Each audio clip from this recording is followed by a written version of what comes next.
He is wanting to see that you know that he has the power and ability over your situation and wants that relationship with you. Sure, God can come and heal you anytime, but there's something that God is looking for you in wanting a relationship with you for you to ask him, because you know that he has what you need. So ask. A couple more things and I'm done here. Believe in the Lord Jesus Christ and you will receive. Mark 11:23 and 24 says, have faith in God. Jesus answered, truly I tell you, if anyone says to this mountain, go throw yourself into the sea, and does not doubt in their heart, but believes that what they say will happen, it will be done for them. Therefore I tell you, whatever you ask for in prayer, believe that you have received it, and it will be yours. So there it is. Put your faith in Jesus Christ, the one who redeems you, the one who heals you, the one who brings peace, the one who brings purpose, passion, and zeal. Put your faith in Jesus Christ, the one who can counsel you when you are lost and feeling alone, the one who will restore you when you are broken, and the one who saves you. He is our Savior, Redeemer, Healer, and coming King. So let's pray together, and then I'll direct it to the boss here. Yeah, Jesus, I pray for anyone here today that is just lacking in faith. I pray that you would give them the encouragement and the boldness to ask for the things that are lacking in their life, the things that we know that you have the power over. You have the power over sin and death and hell, and there is no sting there. We have hope and joy in you. I pray, Jesus, that in those spaces that where we're at is not where we want to be, and we see ourselves in being so much further beyond where we're at now. Help us to ask for you, because we believe that you have the power to speak, to intervene, and we're grateful for you, Jesus. So thankful for these people here, and encourage us to put our faith into action and our faith in you with one another. In Jesus' name, amen. Good.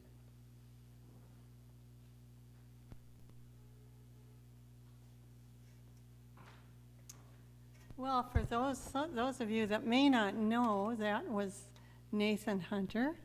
He is our worship leader here at Now Then Alliance Church, and this is what we get every week. I asked him to do a devotional, and then I wondered if I should have asked him to lead us in singing, because he's phenomenal. So you have to come back to hear that. And so for those of you that may not know, I'm Helen Peterson, and I facilitate this ministry in the church here at Now Then. And I have just a couple of announcements. If I'm just kind of looking over the congregation to see, and so most of you are familiar, but I'll just tell you that down the hall are what are they? Restrooms. Is that what we're going to call them? Both for men and women. And so just out that door, any door on the side here and down the hall, that's where you'll find those. After the presentation, we want you to come downstairs to the cafe. And most of you know where that is too, but if you don't know, Harvey Greenberg was just a pillar in this church forever. And he said, just head east and keep going. So follow the crowd and you'll get to the cafe downstairs, down at the lower level. There is an elevator at the midway.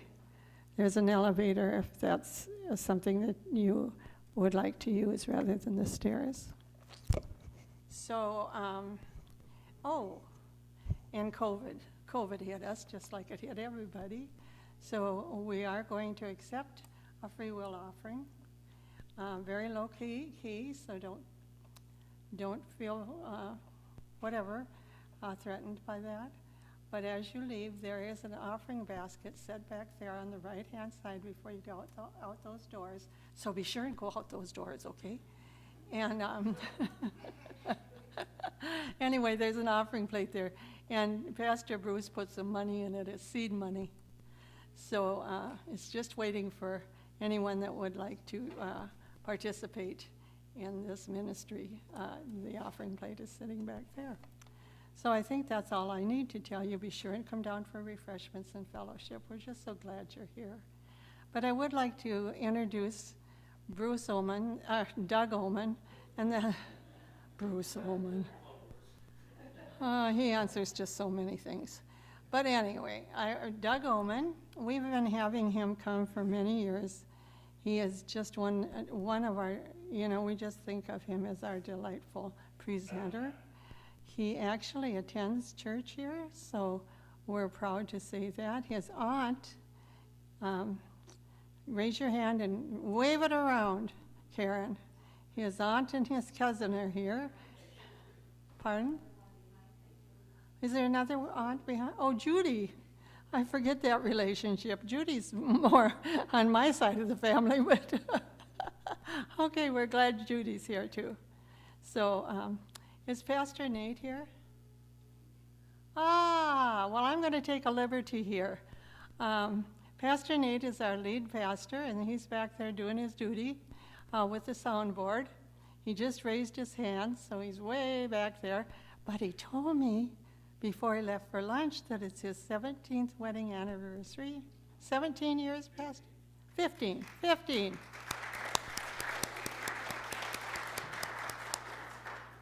And I think maybe your 5th year here now then? Okay. Well, back to Doug. You're somewhere back there. But back to Doug. He is just our favorite presenter. And what I always say about Doug is he's the best storyteller that you'll ever hear. He just is phenomenal.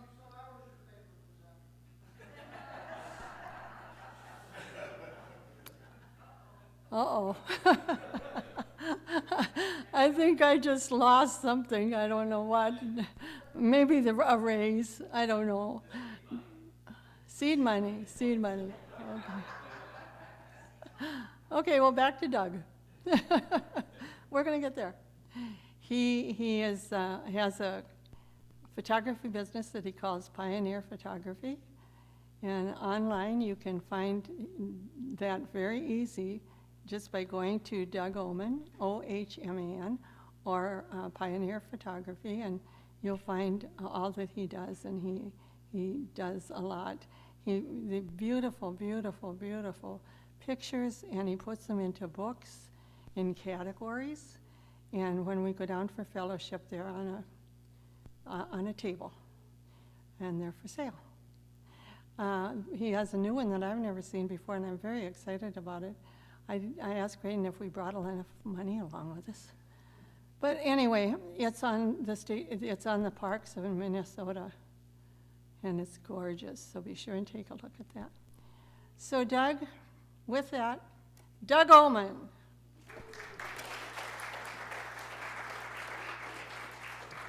Thank you, Helen.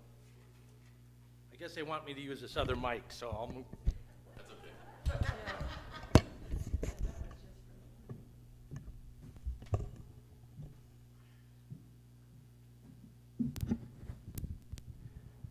Wow.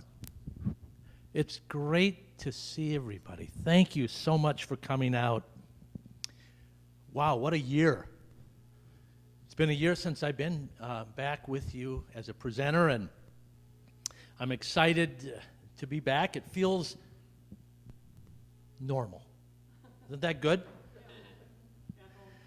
And thank you for that introduction, Helen, and the devotion. Great way to start. We're going to have some fun today. When Helen called me and said, Doug, we'd like to have you back again this year, what would you like to do? I love that she gives me the freedom to kind of decide. And then I thought about this past year. I thought about, what do we all need? We need a vacation, don't we? We need to get out on the road and kind of get back to what we love to do in Minnesota. And many of us over the past year, we haven't been able to do some of the things that we want to do. Restaurants have been closed, and for various reasons, our life has been interrupted. So I thought about what can we do to bring some fun and normalcy back into our life. So I went through my brochure and I looked at all my presentations, and last year I think we did something on America's First Ladies, and that was kind of more of an academic program. And I really didn't want to do that because you can watch PBS on TV at home. We need to get out. We need to do something fun. So I thought, let's take a Minnesota road trip. How many like vacation? Yeah. Who doesn't like vacation? Raise your hand, and you need to leave. But we're going to take a vacation through some of my favorite areas of Minnesota, and I'll bet they're your favorites as well. Who doesn't like to go to Duluth? Isn't Duluth a fun town? And up the North Shore? And then we're going to go to Ely. Not this time of year, you're saying. And then we're going to head over to the Iron Range in Minnesota, and we're going to make a big loop like we're on vacation. So I want you to leave now then for about an hour. Don't worry, I'll bring you back because we're going to do a big loop. And we're going to go through towns, and I'm going to tell you stories that some of them are going to be very familiar to you. But I hope it'll bring back some fun memories of when you were traveling. And some of you say, well, I don't do a whole lot of traveling anymore. I did when I was younger, and that's okay too. I hope to bring back some of those memories. So we're going to road trip together. And a couple of things, housekeeping issues.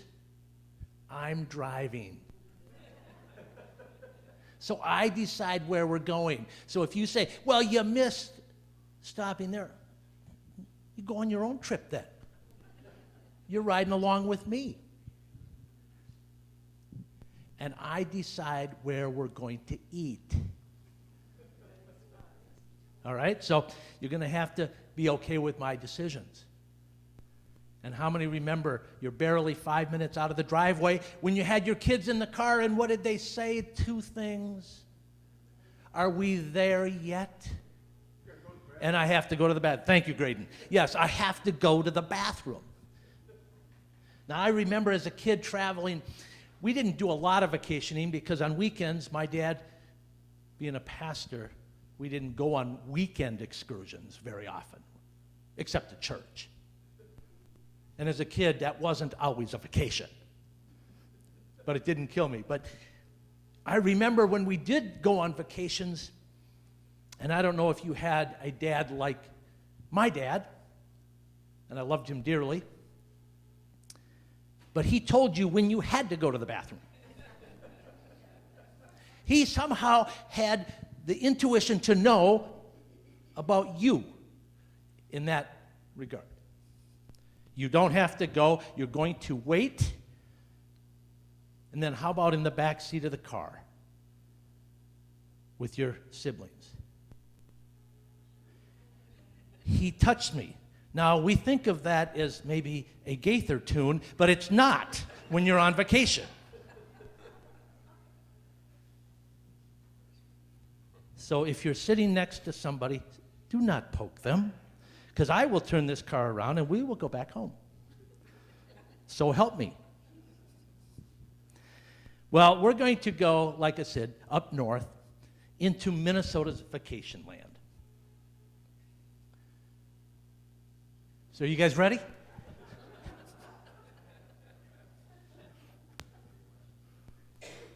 Now, this is well before my time and well before your time, probably. Well, maybe not. Well,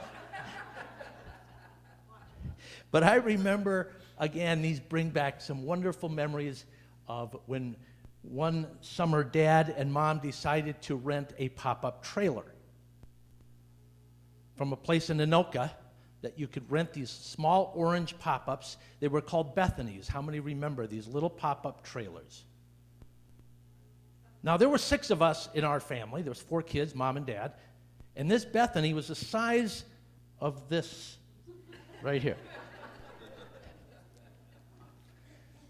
And Dad's pulling it with a little American Rambler that he bought at Greenberg's.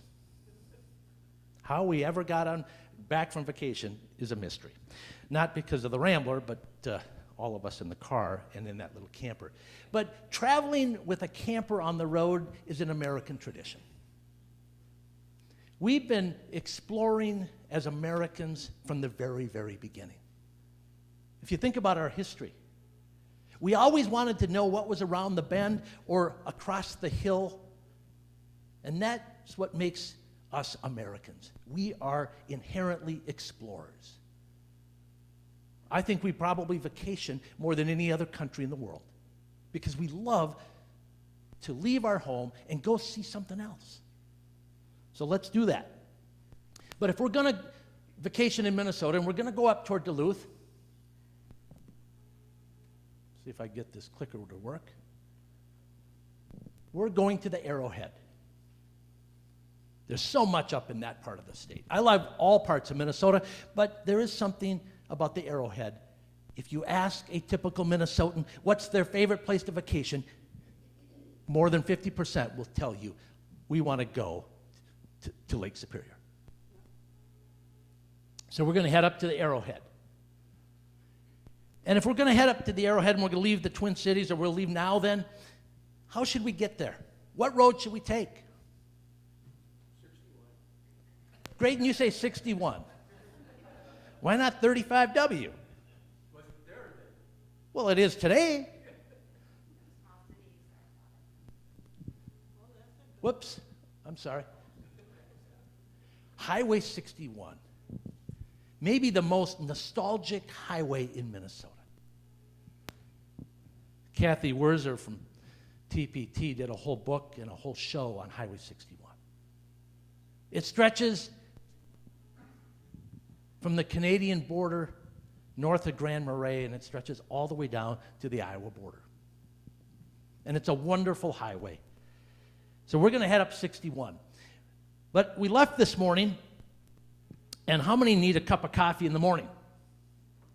You can't start your day without a cup of coffee. Well, I'm the same way. Now, we could stop at a Holiday gas station. They serve an okay coffee. But where should we stop for our first coffee? Yeah, you got a sneak preview. You knew where I was going.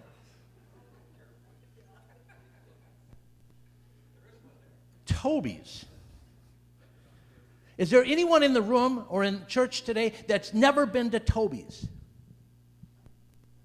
He raised his hand very quietly. I picked up on that. I saw that. Where have you been? Do you know that Toby's is an institution in Minnesota? But did you know when you're there at... Oh, by the way, why do you go to Toby's? Caramel rolls. I'd walk on broken glass barefoot to get to Toby's for the caramel rolls. And how many know the secret of Toby's caramel rolls is that little white microwave that's kind of low. You don't always see it, but heat them up a little bit. So the caramel begins to drip down your arm. And then get in the car. But did you know when you're at Toby's having the caramel roll and having your coffee that there's a story about Toby's? Some of you are saying, I don't care. I just want a caramel roll. But I like the stories behind some of these places, and I like Toby's because it was started in 1920. A man and wife, their last name was Wendt. They had their little coffee shop and donut shop at the bus depot on Highway 61 in downtown Hinckley. And the Wendts would sell coffee and donuts to people coming on the bus. And in the 1920s, there were 6 bus stops in Hinckley per day, 3 going to Duluth and 3 coming back to St. Paul. And the Wendts would be there waiting for the bus to come in, to stop for about 15 minutes, to fuel and to let people on and off to stretch their legs. And they made a killing selling donuts. They did that for 27 years. They finally decided to retire. They sold it to a man and his wife, and his name was Toby. Toby Lechner was his name. And Toby Lechner bought it in 1947, and he ran the restaurant in the depot of the bus depot. He ran it till 1966, but something changed in 1966 that changed Toby's forever. What was it? Highway 35 was put in. No longer were people traveling on Highway 61 like they used to travel. So Toby and his wife decided this is a good time to sell out, and they did. But the new owners realized that Toby's is what everyone called the restaurant now, or the stop, needed to be maintained. So we still use that name today, Toby's. Now they have a restaurant. How many have eaten at the restaurant? It's okay. No, it is. It's not, I'm not going to walk on broken glass for it, but it's okay. But if we're in Hinckley, what else should we do? Should we just get our caramel roll and head up the road? The Fire Museum? What fire are you referring to, Helen? Oh dear, I put her on the spot. How many have heard of the Great Hinckley Fire? Well, I should have told you in advance. I have some gifts, some souvenirs. How many, like when you're traveling on vacation, you like to buy souvenirs? So we're going to have some of those giveaways throughout. Pack of my greeting cards, if anyone in the room can tell me the year of the Great Hinckley Fire. Right here. 1725? What do you... what's that? That is incorrect. No souvenir for you. Minnesota history, come on. What year was it? It was the second worst forest fire in Minnesota history. But we're going to go to the museum, and they'll tell you, here's the Great Hinckley Fire Museum in Hinckley. And it's a wonderful museum. So we're going to stop there, and we're going to learn that it was an event that happened in September of 1894. Over 400 people tragically died in the Great Hinckley Fire. And not only would you win a pack of cards, but I will give you one of my PBS television shows that I just finished if you can answer this question about the Great Hinckley Fire. Who was the most famous person, sadly, to die in the Great Hinckley Fire? No, he made it. I'll give you a hint. I'll give you his picture. You're like, that didn't help me at all. Who was he? I want to give stuff away, you guys. All right, I'm going to tell you. The most famous person to die in the Great Hinckley Fire, his name was Boston Colbert. Again, that doesn't help you. Why is he famous? He is the man who is credited for killing John Wilkes Booth, the assassin of President Lincoln. He was in the army out east. After, in the 1870s, he came to Minnesota, and he built a small cabin outside of a little town in Minnesota, the only town in Minnesota that starts with a Q. Quamba. How many know where Quamba is? It's huge. It's like Now Then. Actually, Now Then is quite bigger than Quamba, trust me. But Boston Colbert was in his cabin, and sadly, he died in the Great Hinckley Fire. And the museum director in Hinckley will tell you a lot of great stories, and I do encourage you to stop and visit the Great Hinckley Fire and to remember those that sadly perished. And the director will tell us, before you leave Hinckley, go over to the cemetery and pay tribute. There's a large obelisk for those that died that have never been able to be identified. It is a sad story in Minnesota history, but it's one that we should all remember. So right back from the cemetery, we're going to get back to the highway, and we're going to head up to Duluth, and some of you are going, can we stop at Toby's one more time? Because you didn't get enough the first time, so I'll let you do that. But we're going to get back in the car, and we're going to head up to Duluth, and we're going to go by some towns between Hinckley and Duluth. And what are some of the towns that you remember from your travels? Sandstone, yes, great town. Moose Lake, yep. Mattawa, yeah, there's a good old name. Cloquet. How many remember seeing the sign to Askov? Why should we go to Askov, and why are they even on the map? Do you know that Askov is the rutabaga capital of Minnesota? You know, I think about that. Now, I grew up in Anoka, and Anoka's the Halloween capital of the world, right? And as a kid, I got to march in every Halloween capital parade, and we'd always get these big buttons that said Anoka, Halloween capital of the world. How many remember the buttons? Can you imagine the kids in Askov? Rutabaga capital of the world. How proud you must be to live in Askov. But anyway, Askov is just one of the towns that we'll pass as we get to Duluth. But we know we're really on vacation. Whoops. There we go. We know we're really on vacation when we crest the hill. Temperature will drop 15 degrees, and they say there's no hay fever there. There's hay fever in Cloquet, but not in Duluth.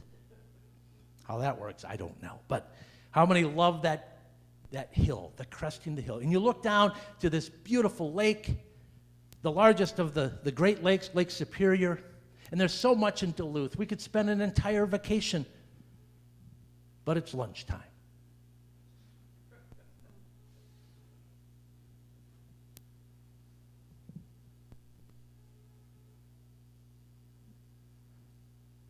Now, we could pick a lot of places to eat in Duluth. And I never used to show and promote Grandma's, but it is a destination for a lot of people when they go to Duluth. They're on Canal Park. And there's that wonderful icon in Duluth, probably the most recognizable structure, the aerial lift bridge. What year was it built?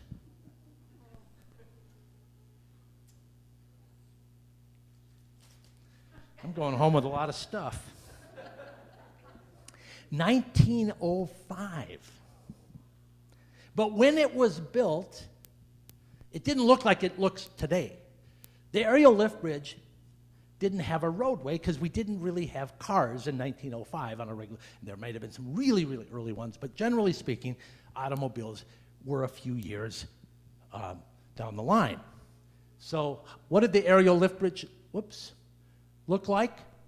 Not like it looks today, but it had a gondola. Literally, you went across it. Your wagons, your horses, you went on a gondola. Wouldn't that be cool today? In 1980, they stopped letting you ride on the bridge. Before 1980, when the lift bridge went up, you could actually ride on it. How many remember that? If you were lucky enough to have your car there and you could get on the roadway and the bridge came up because the ships were coming through, you could actually have an amusement park ride. Sadly, a lady was killed and they stopped letting you do that, but the aerial lift bridge is pretty cool. And in 1976, I think it was, they added lights to the aerial lift bridge, so now you can enjoy it at night. There's a lot of other things to do in Duluth. What would you pick to do if you were leading the tour? Railroad Museum.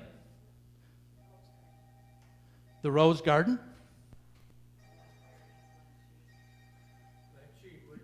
The Glen Sheen, we'll get there.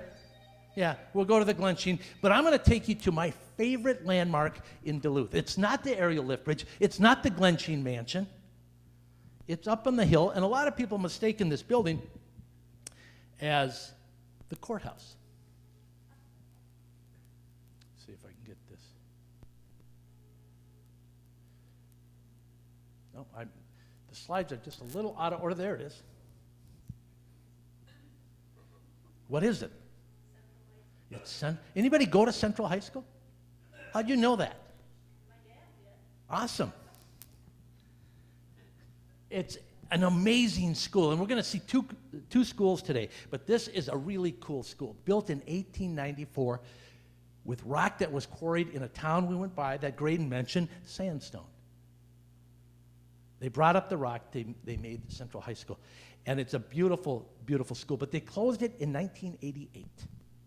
And one of the reasons they closed it, do you know that it took 8 tons of coal per day to heat the building?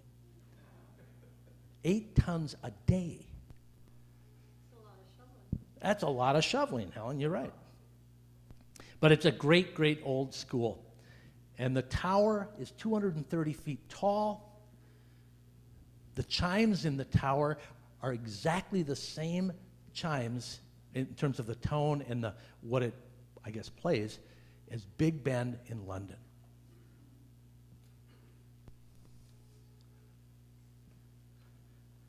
As we leave Duluth, we're going up London Road. There's so much more we could have seen in Duluth. We could have gone up to Enger Tower. That's pretty cool. But we're going to go to this guy's house. Who is it? His name's not Glensheen, though. Congdon. What's his first name? Mister. Yes. I mean, look at that face. I would say sir. His name is Chester Congdon. And in 1905, Chester Congdon built a 39-room mansion. Pretty close to what most of you come from. 39-room mansion. Known as the Glensheen or the Congdon Mansion. It's out on London Road as we're heading up the North Shore. We drive by it, and a lot of times during the summertime, there's a large crowd, a lot of cars in the parking lot, but it's well worth touring. How many have toured the Glensheen Mansion? How many were there that night in 1975? That October evening, late, or I think it was November maybe, but I hope you weren't there. But this place has gotten to be kind of mystic because of that sad tale where Elizabeth Congdon and her nurse were tragically killed in the mansion. But the mansion's still a pretty cool place to visit, and if you've never been there, check it out. There's 3 different tours you can take of the Congdon or Glensheen Mansion. There's the normal one, which is pretty good. Then they have one called the Nooks and Cranny. But my favorite is called the Flashlight Tour. Ooh. I grew up in Anoka, Halloween, you know. So we'll spend some time at the mansion, and then we got to keep heading up the road. We're going up to the next town, major town on the North Shore. What is it? You all know it's Two Harbors, right? What are the names of the 2 harbors that make up Two Harbors? Not harbors 1 and 2 or A and B. That will not win you a souvenir on our trip. What is the name of the 2 harbors? You gonna stick with that? I would. So you're halfway home. Give me a second. He said Burlington. That's right. So somebody can steal that and give me both of them, and you'll win. Burlington Bay and think about Duluth. What do you like to do along the shore? You like to collect agates. It's Agate Bay and Burlington Bay. Okay, so you didn't win. But I like Two Harbors. You didn't give me a study guide. I didn't give you a study guide. Do you see me with any notes?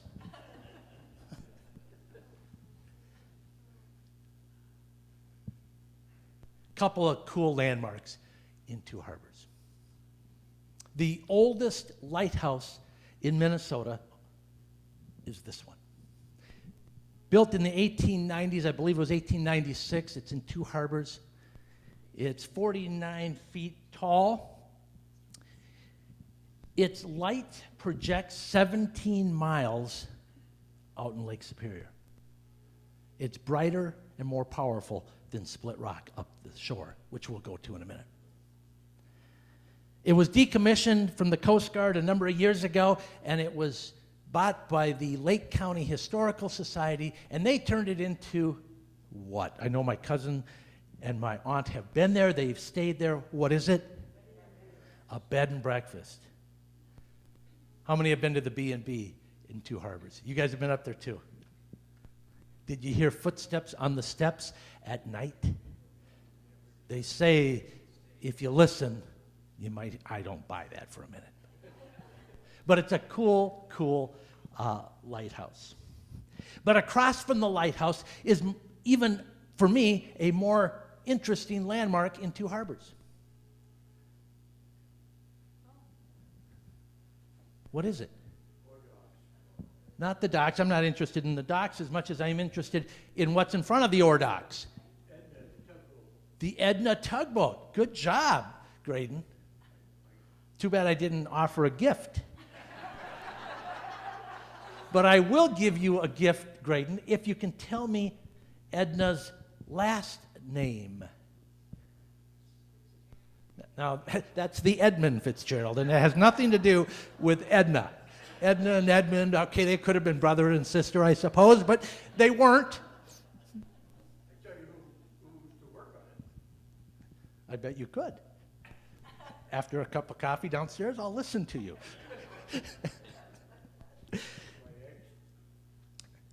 The Edna Great Singer. That was the name of the railroad chief in Two Harbors that was operated the tug as well. Their last name was Great Singer. We call it the Edna G because we don't want to spell out Great Singer. That works. But I like the name and whatever, but it was built in. The story of the Edna is really cool. It was built in 1896 at the Cleveland shipyards on Lake Erie. Now, Edna, not the daughter, but the boat, had a difficult birth. How many have seen those black and white television, those black and white documentary shows where it shows a ship being built on a dry dock, and when it's ready to be put in the water, it slides down a big wooden ramp, right? And it splashes into the water. Well, that's what they were going to do for the Edna in Cleveland. So they got ready. Edna slid down the ramp, but they made the ramp too steep. And Edna flipped over and went to the bottom of the harbor in Cleveland. Not a good start for a boat, right? So after about a week of dredging, they finally brought Edna out of the depths of the harbor, dried her out, fixed her up. She chugged to her port of Two Harbors, Minnesota. And Edna served in Two Harbors for a little over 20 years. When she answered the call, again, not the daughter, the boat, answered the call of America, we had entered World War I. It was 1917. And Edna was needed at the shipyards in Norfolk, Virginia. So Edna made her way to Norfolk, but she made it there all by water. How did Edna get from Two Harbors, Minnesota, to Norfolk, Virginia on the Atlantic coast by water? St. Lawrence wasn't opened yet for traffic like that. How did it get to the Mississippi, Helen?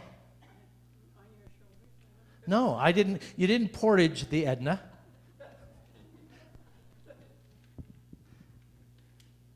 She went to Chicago. She went through the canals on the Illinois River. She went to the Mississippi River. She went down the Mississippi to the Gulf of Mexico. She went around Florida and up the Intercoastal Waterway to Norfolk, Virginia. What a journey for little Edna. She served Norfolk in the Navy. The war was over in 1918.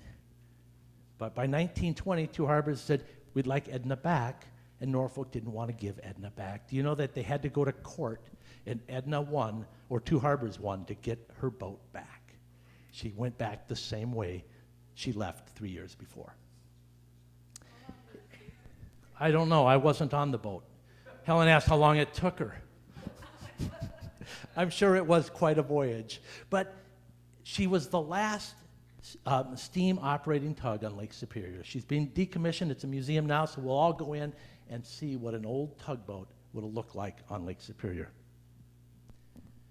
Now, leaving Two Harbors, I'm hungry again.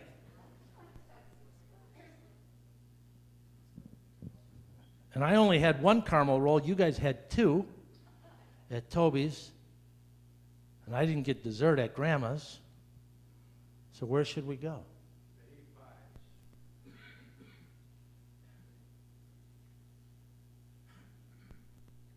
Thought I had another picture before this one.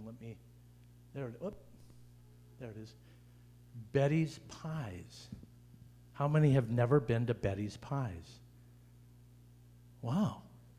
Are we serving that downstairs with coffee? Sounds good. Some of you are going, I wasn't going to stay. Now I will. Betty's Pies on the North Shore is kind of like Toby's. It's been kind of an institution, hasn't it, in Minnesota when you're traveling up there. And I like Betty's Pies, but I'm going to tell you a little travel secret that I wouldn't say at Betty's. They're not the best pie. Go up the road, save your pennies, and go up the road to a place called the Rustic. It's better pie. Now that, I'm not charging you guys anything for that little hint. But Betty's has a better story. Let's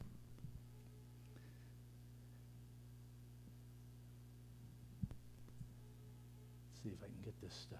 There it is. There's Betty. How did she get her pie business started? Betty grew up in Two Harbors, Minnesota. And her mom and dad had a smoked fish house or a fish shop on Lake Superior on Highway 61.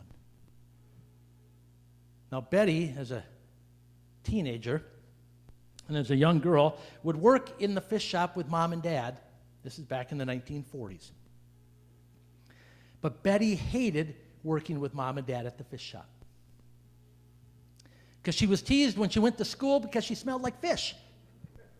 That's not a good thing for anybody, girl or boy. You don't want to have...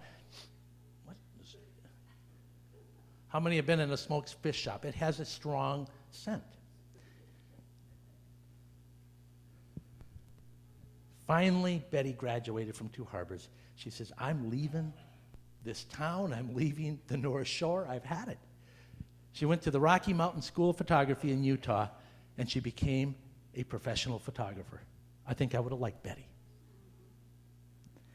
She comes back to Duluth, and she opens up her own wedding studio in Duluth, and she operates it for about 10 years. But mom and dad back at the fish shop in Two Harbors are getting up in years, and one day, dad calls Betty in Duluth and says, Betty, would you come back and work a summer at the fish shop? We need some help. No way, Dad. I had enough of that as a teenager. I am no way coming back to the fish shop. But she felt a little guilty, and so she said, Dad, I'll tell you what I'll do. I will help you on the 4th of July weekend, the busiest weekend of the fish shop. Dad couldn't argue with that. He said, Betty, I'll take you. So Betty came and worked that 4th of July weekend, and she stayed for 28 years. But it wasn't fish that put Betty on the map. It was her knack for making desserts. And in fact, she didn't even make pies in the early days. She made donuts and muffins. But she discovered her knack to make pies. And Betty made an incredible pie back in the day. What was her favorite pie? No, it wasn't apple. Blueberry. You'd think it would be blueberry being up north, but that wasn't Betty's favorite pie either. Robin, what do you think? Lemon meringue was Betty's favorite pie. Betty operated her pie shop for years, But she decided it was time to retire back in the 90s, and she did retire. She sold out her pie business to a couple young entrepreneurs from Matamidi, Minnesota. They thought, wow, it's been such an institution on the North Shore. We're going to bring it down to the Twin Cities, and we're going to make a killing. But they were into the health food craze. They eliminated one important recipe from Betty's pie recipe: lard. Big mistake. They almost folded in Matamidi. The food critics of the Twin Cities gave them really low marks. This isn't the same pie that we used to get up on the North Shore. So they humbly went back to Betty, who was in retirement, and Betty said, I'll come and help you as long as you bring lard back into the recipe.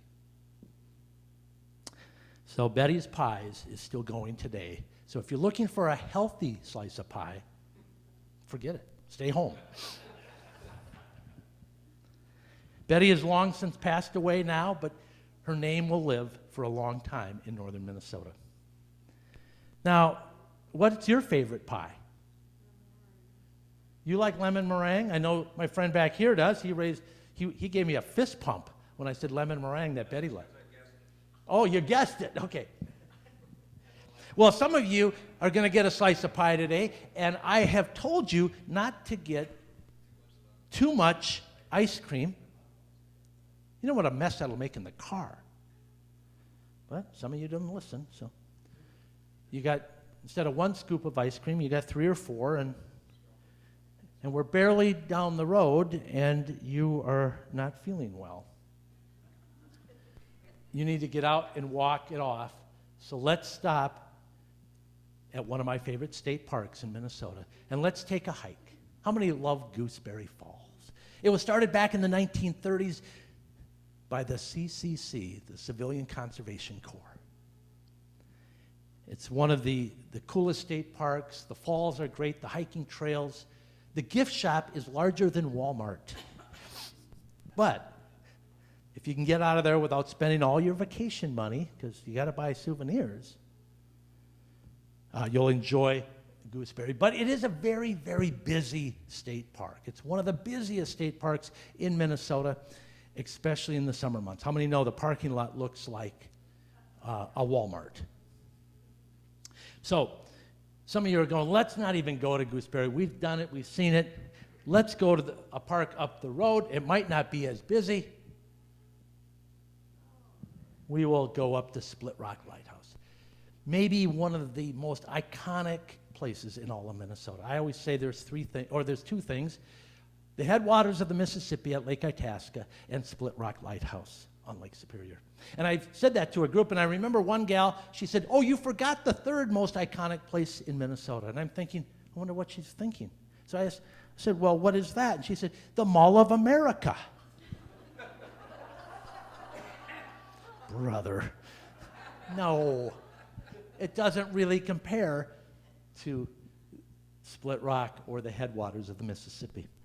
But I like Split Rock. It was built after the Two Harbors Lighthouse. It was built in what year? On the way in the back. 1910. Come on up.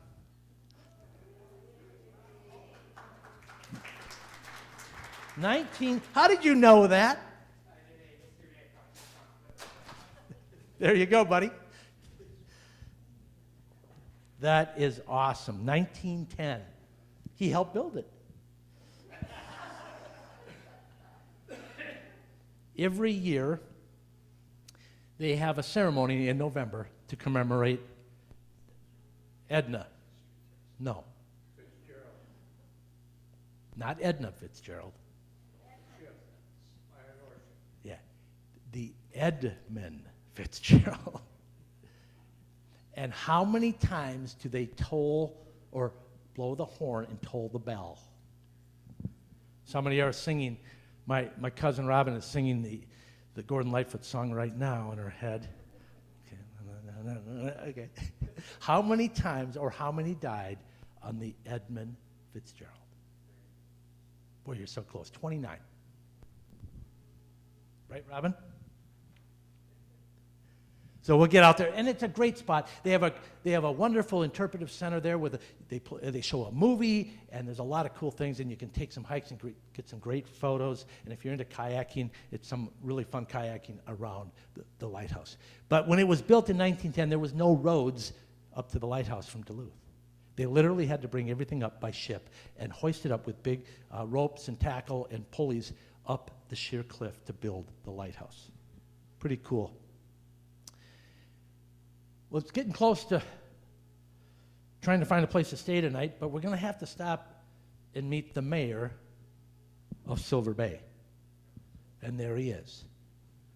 He greets you as you drive into Silver Bay off of Highway 61. What is it? What is that? You're probably, is he the kilowatt guy? No, he's not the electric guy. Nope, he's not a barbecue guy.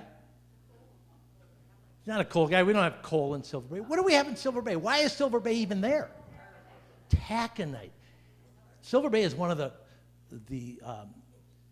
newest cities in Minnesota, and it was built as a port to ship taconite. So this is Taconite Man. Taconite's a cool story in Minnesota.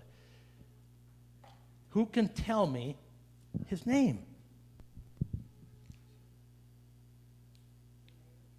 The mayor of Silver Bay. He's a Taconite Man, but he has a name. What's his name? It's an easy one, you guys. Rocky. I mean, come on. So we'll all get out and we'll get a picture in front of Rocky. Wouldn't that be a great photo? We'll send back through our phones to all our friends that we're on vacation with this crazy man by the name of Doug. Well, okay. But we're going to have to find a place to stay tonight. And there's a lot of cabins and resorts along the way as we head up north, and there's a ton of choices. But if you were going to stay on the North Shore 1 or 2 nights, where would you stay? Where? Nanabazoo. It's a little bit far. We're going to see Nanabazoo tomorrow. Which one? Oh, this remote is really, really sensitive. I didn't mean to click it. Oh, come on. Okay. Touching that thing. The Cascade Lodge. It's an old lodge. It was built in 1927. And it's not too far south along 61 from Grand Marais. But we're going to stop at the Cascade because they have rooms, and I like this historic old lodge. So when we get to the hotel, I'm going to ask you guys to do me a favor. Stay in the car. I'll go in and negotiate the price. I don't want to see them seeing you guys piling out of the car. They're going to just bump the price up. So get down low, be quiet. I'll go in and see what I can get a room. So I go in and I say to the gal that's working at the counter, "Do you have rooms?" She goes, "Yes, we do." I said, "Okay, I would like the 1927 rate." She looked at me, she said, "What are you talking about?" I said, "I want the 1927 rate." "I don't think that's in my computer." I go, "Well, check." So she looks. Of course, it's not there. And she said, "Well, how much was that?" $1.50 a night. "Oh, we can't do that." "All right, fine. I tell you what, if you can't do the 1927 rate, give me the 1933 rate then." She looks in her computer, and of course, it's not there. "What was that?" she said. I said, "It doubled. It was $3. "Oh, we can't do that." Why did the rate double in 6 years? Anybody know? The road was paved. And the Cascade says, since the road will get more people here, we can get more out of them, and that's the reason the rate changed. Well, needless to say, we did not get the 1933 rate either. But we all got our rooms, and how many know that big sign when you walk into a hotel or a lodge? It says, "Free breakfast from 6 to 8 or whatever." So we meet in the lobby, and I say, okay, let's get down here for breakfast, and we'll get an early start tomorrow. So next morning, I got down there, and I'm having my free breakfast, but you guys slept in. And your excuse is we're on vacation, so we like to sleep in on vacation. Well, I understand that, but you missed out on breakfast.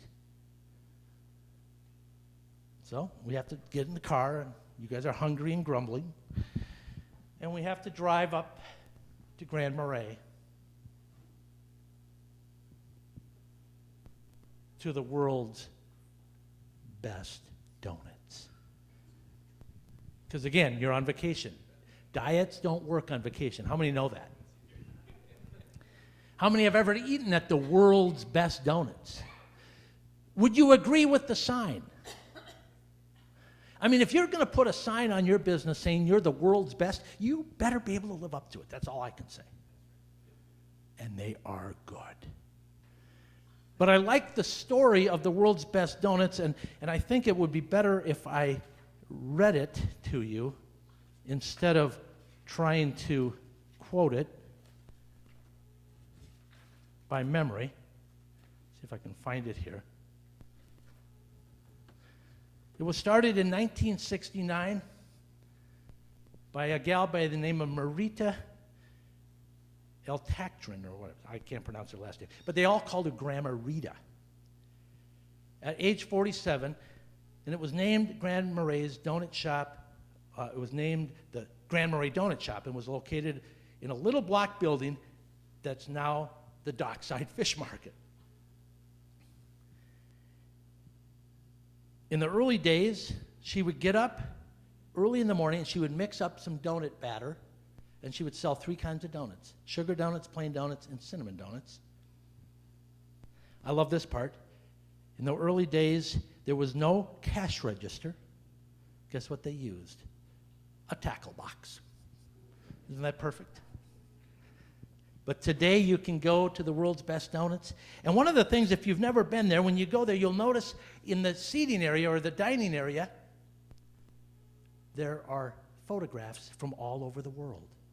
And people are all holding the world's best donut mug. It's a porcelain mug they try to sell you when you're buying your coffee. Now, they'll sell it to you in a paper cup, but they want to sell you a souvenir. And they ask you, if you buy the porcelain cup, will you take it home wherever you're from and take a picture and send it to us, and we'll put it on our cafe. Look at the pictures sometime. You will see people standing in front of the pyramids in Egypt with the world's best donut cup. Really, really cool.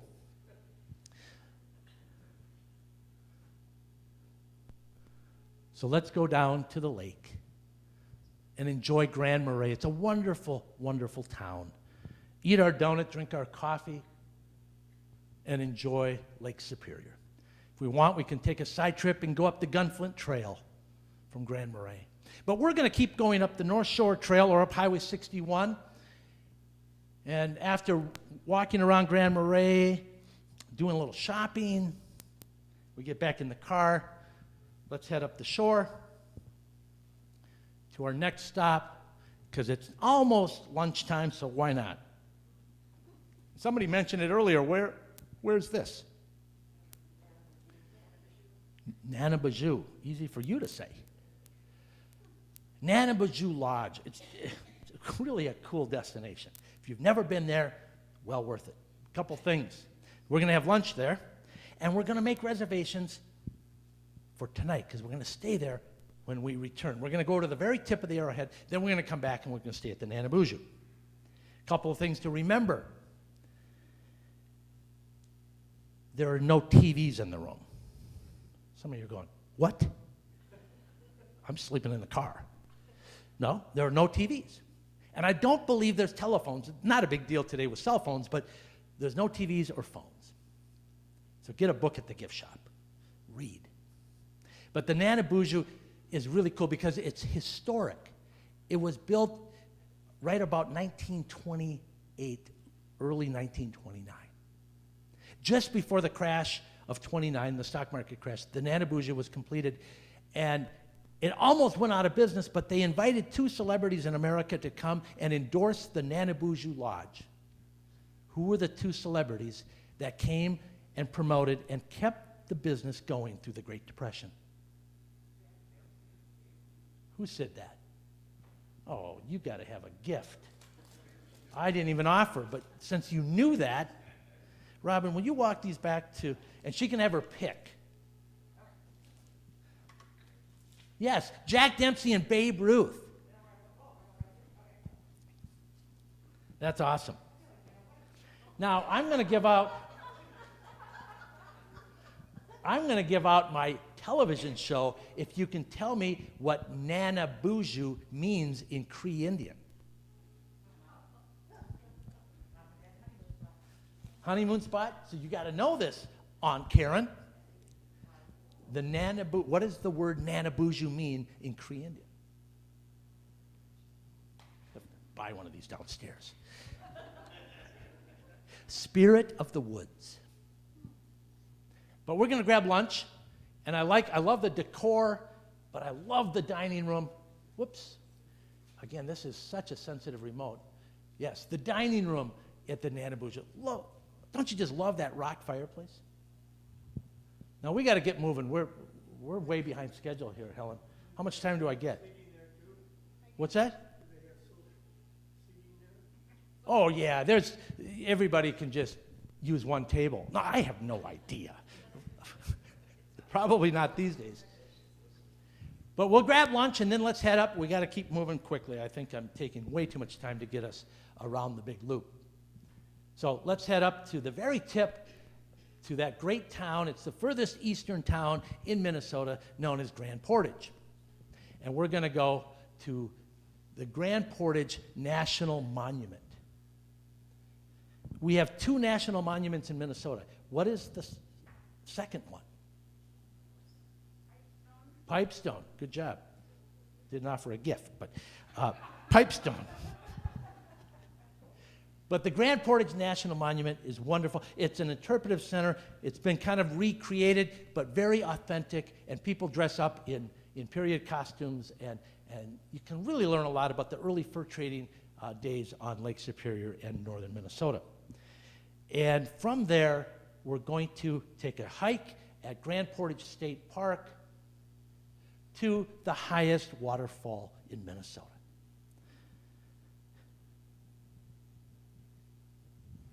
What's the name of that river? Pigeon River, good job. Yes, the Pigeon River. So we're going to hike there, and then after that, we're going to head back to the Nanabuju. We'll spend the night there, again, no TVs, and we'll enjoy the Nanabuju and a sunset on Lake Superior. But the next morning, again, you slept in again, typical, and we got a late start, and we're going to get into Grand Marais right around lunchtime. Oh, there's that remote again.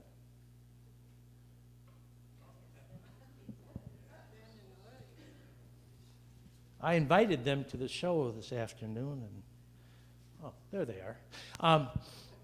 Sven and Ole's Pizza. I think it's the only restaurant I've ever seen that has its own bumper sticker. How many have seen those on the back of cars?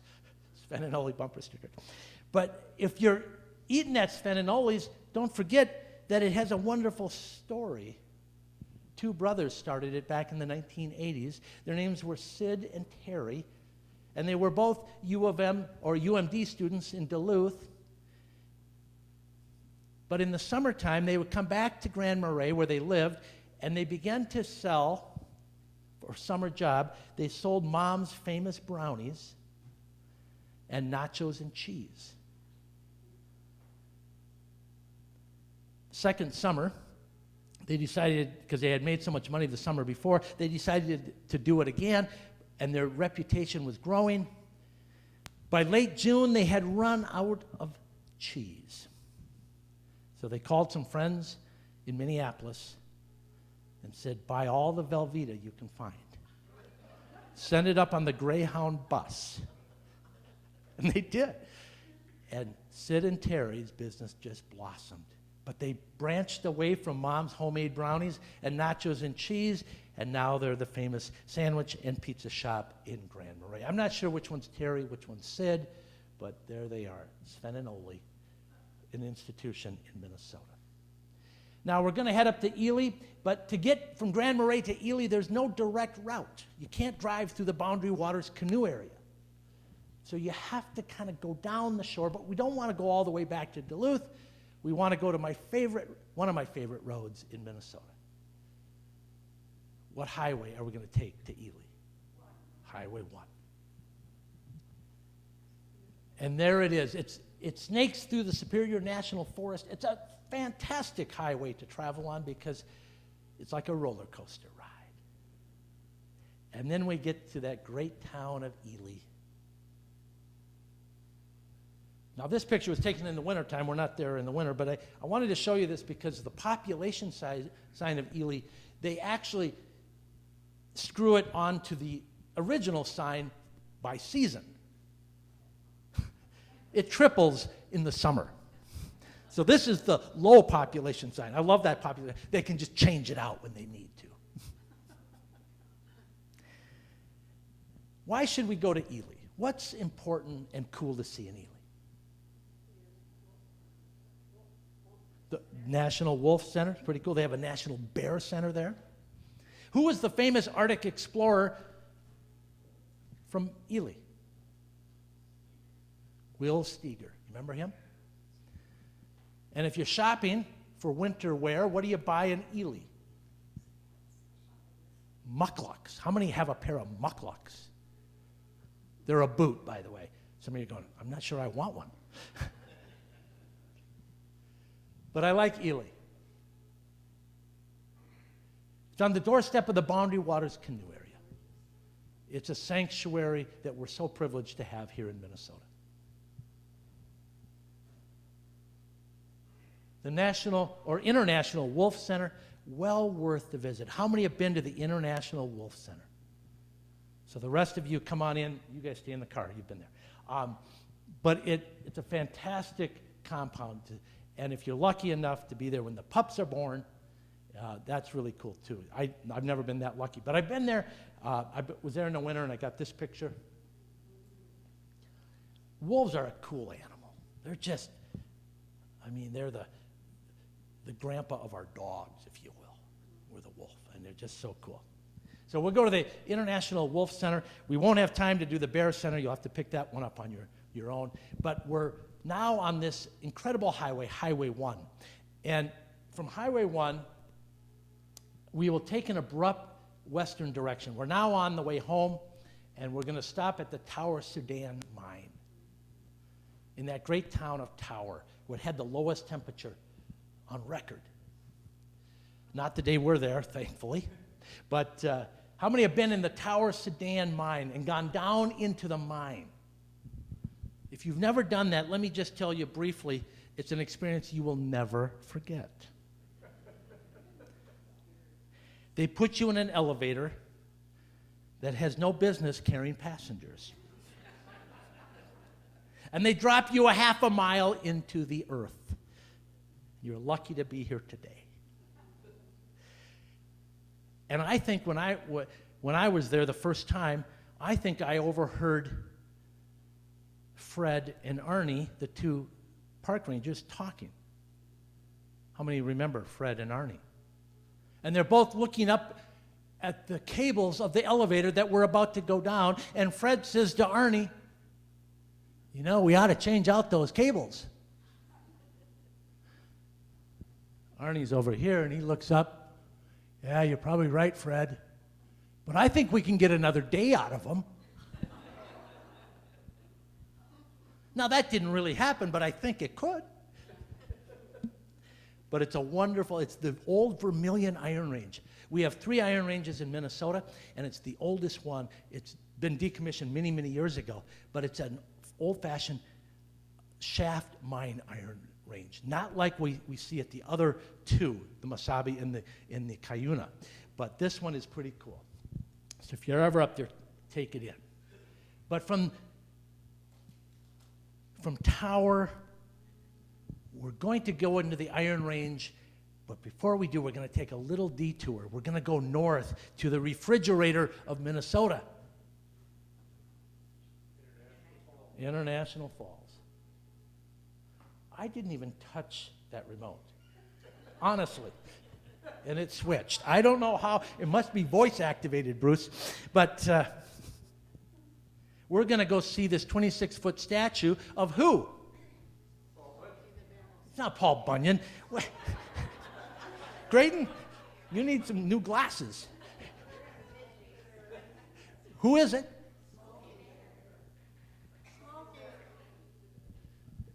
It's not Smokey the Bear. It's Smokey Bear. There's no "the" in his name. It would be like calling me Doug the Omen.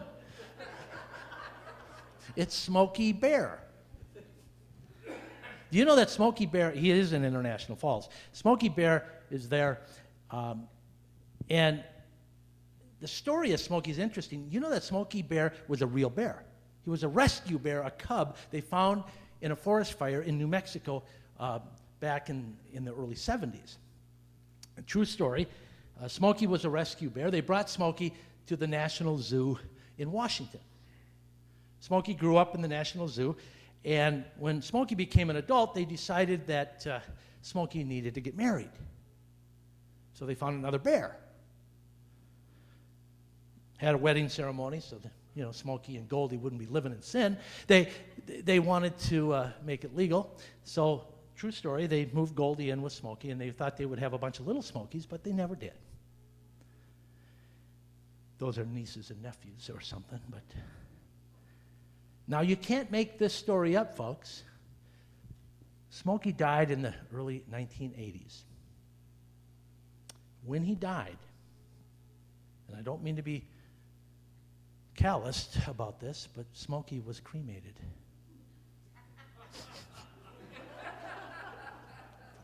And that is a true story. We'll leave International Falls, we'll go down to the Iron Range, and we're going to go down to Virginia and to this great town of Eveleth. And we're going to go to the Hockey Hall of Fame. If you've never been there, it's a wonderful museum. And hockey is such a Minnesota sport. And we're going to spend time there at the Hockey Hall of Fame. And when we're there, the curator at the museum says, "You guys want to take another group picture?" And I said, "Well, it was kind of a disaster out in front of Rocky in Silver Bay, but we'll try another group photo." She says, "I know the perfect place. Go into downtown Eveleth to the world's largest hockey stick. The puck weighs 900 pounds. And we'll all get out and we will stand and position ourselves and get a great photo at the world's largest hockey stick in Eveleth, Minnesota." We get back in the car. We're heading west now through the heart of the Iron Range. I'm thirsty. I got water. No, I'm thirsty on the trip, but I'm thirsty now too, Helen. Thank you. And I think I found the perfect place to stop for some water.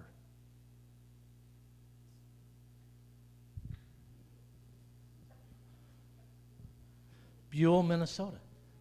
Look at the water tower. Finest water in America. Kind of like the world's best donuts. You better be able to live up to it, right? Otherwise, you're not going to paint that in your water tower. How many have been to Buell or have had Buell water? No excuse. You can buy it in Cub Foods.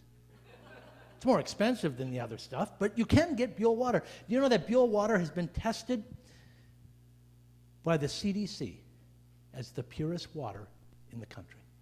It comes from a 700-foot aquifer encased in granite underground, and when they tested it, they could find absolutely no impurities, zero.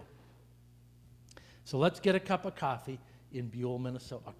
A glass of water in Buell, Minnesota. Then we're going to go by Chisholm. We're going to go to that wonderful museum called Iron World. We're going to see Big Iron Man out there. That's kind of cool. Maybe we'll try our efforts at another photo. Then we're going to get to that great town of Hibbing. right? If you've never been to Hibbing, there's a lot to see in Hibbing. It's a great town. I'm going to take you to a couple, 2 or 3 spots in Hibbing as we head back toward home.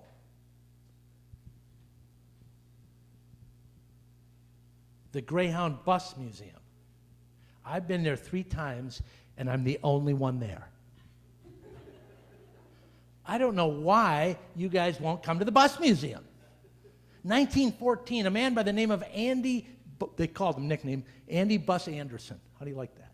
Started Greyhound Bus, hauling miners from nearby towns in his open bus, again, remember, 1914. And the Greyhound tradition started, and it's America's bus company, isn't it? How many have traveled on the Greyhound bus in your past? How many never want to do that again? Okay. But it is an institution, and on the side of the bus, what does it say? Greyhound, leave the driving to us. Check it out, the Greyhound Bus Museum. It's in what we call North Hibbing. Do you know that Hibbing is the largest town in Minnesota by area? It's larger than Minneapolis. Because it was originally built north of where downtown Hibbing is now, and they discovered there was iron ore underneath the town. So in 1918, they literally moved the town south a few miles. And it's still, North Hibbing is part of the town itself. So it's the largest area town in Minnesota. Largest iron ore mine in the world, called the Hull Rust Mine, is in Hibbing. When they moved the town, they displaced all the people that were living in Hibbing, they moved them all south. They had to do something, so the mine decided, we're going to really make this move worth it. One of the things they did, amongst many things, they built the students of Hibbing an amazing high school. Now, it's completely different style than what we saw at Central in Duluth, but the Hibbing High School is pretty cool. 1918, built by the mine. And that was the case in many small towns on the Iron Range. The mine employed the people. It took care of the folks. It was the livelihood of a great majority of the people that called the Iron Range home. But this is a classic theater, school.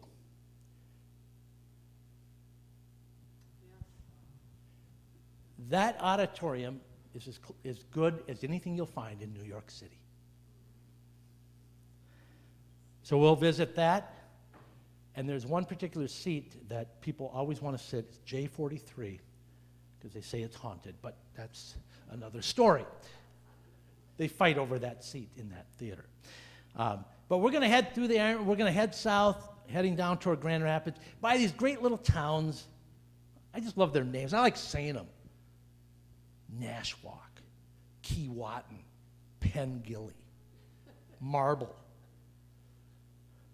I mean, aren't those just great towns just to rattle off like you really know what you're talking about? And then we're going to get to that great little town of Bovee. Why should we stop in Bovee?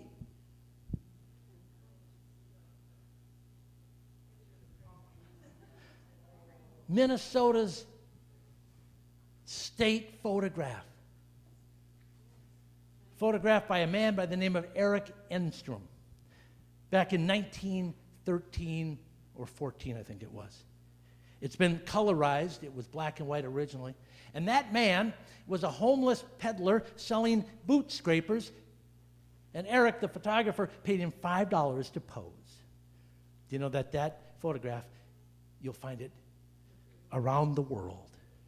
And you know where I find it? When I go to old country churches, down in the basement, in the kitchen area, you'll find that, or in Grandma's kitchen.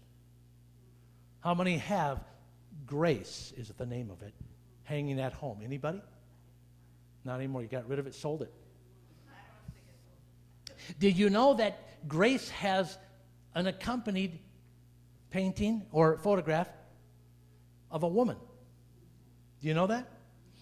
So Judy, you used to run the bookstore, own the bookstore in Elk River, so you would know this. And you can win a pack of cards if you do.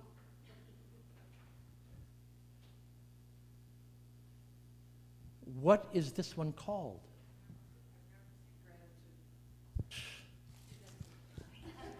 You come down and see me afterwards. Gratitude. Yes.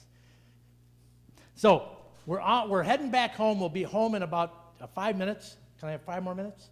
Sure. All right. 5 minutes, we're going to be home, but we're going to head down into Grand Rapids. Now, if you travel through the Iron Range and you get to Grand Rapids, you've done something and you better be clear on this. You've left the range. Don't call Grand Rapids people rangers. They'll hit you. They're lumber people. They're not iron ore people. There's a difference. My friend from Aurora, you know that, right? Grand Rapids is not in the Iron Range. People make that mistake. But we're going to go to Grand Rapids, and why should we stop in Grand Rapids? Well, of course, we're going to go to this house to see probably the most famous movie star ever to come out of Minnesota.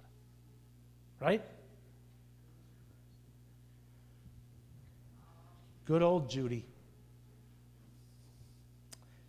I have to admit something to you folks. I have never seen the movie. I have never seen The Wizard of Oz. We were Christians.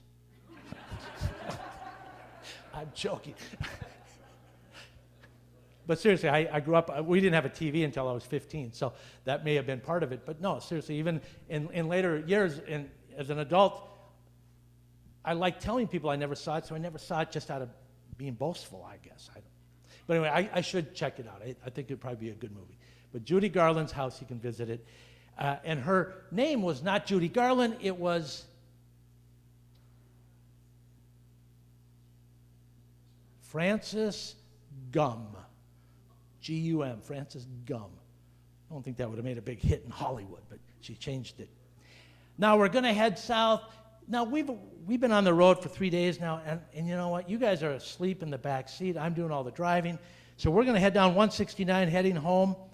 We're going to go through Aiken. I'm not even going to wake you guys up because you know what? You're just crabby anyway. And we're going to head down, but you know, by the time I get south of Aiken, my back is sore. I need to get out and stretch. Where should I get out and just stretch my back? Yeah. Let's get out on the shores of Lake Mille Lacs and Garrison. Get another group picture. You guys are a little groggy, but we'll get out. And we will get a picture in front of the big walleye at the concourse there in Garrison. We're about to get home. And how many know when you get home from vacation, you want to cook a meal?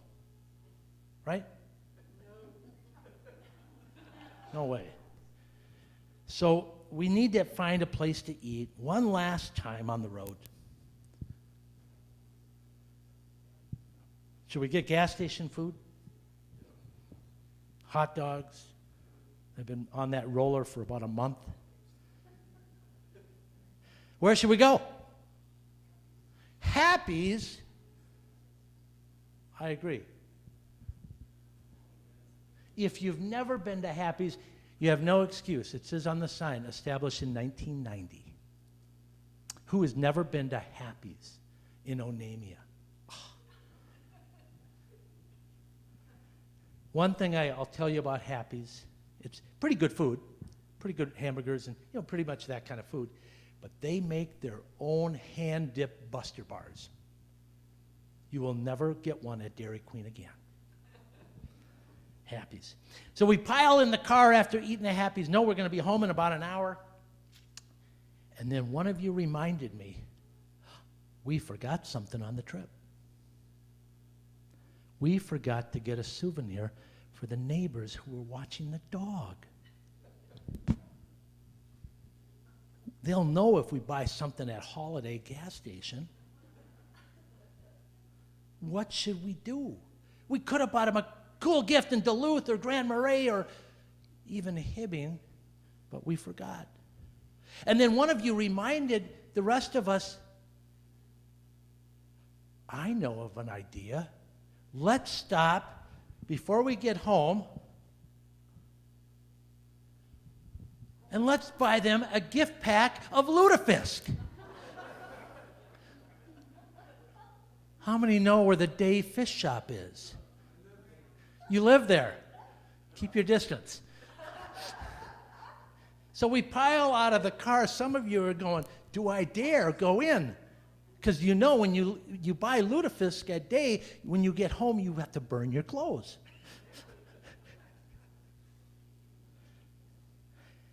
They'll give you a tidy little box of lutefisk with a little bow on it.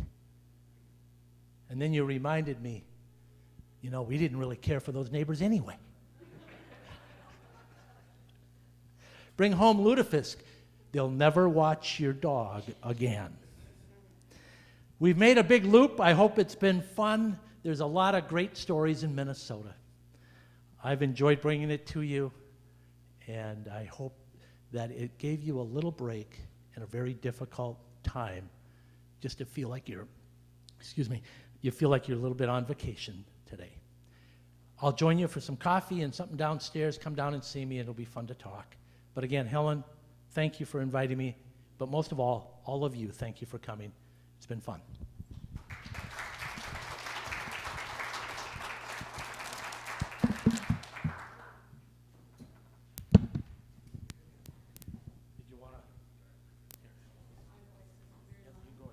Okay. Well, you got 2 for 1 that trip, didn't you? So as you leave, don't forget the offering plate.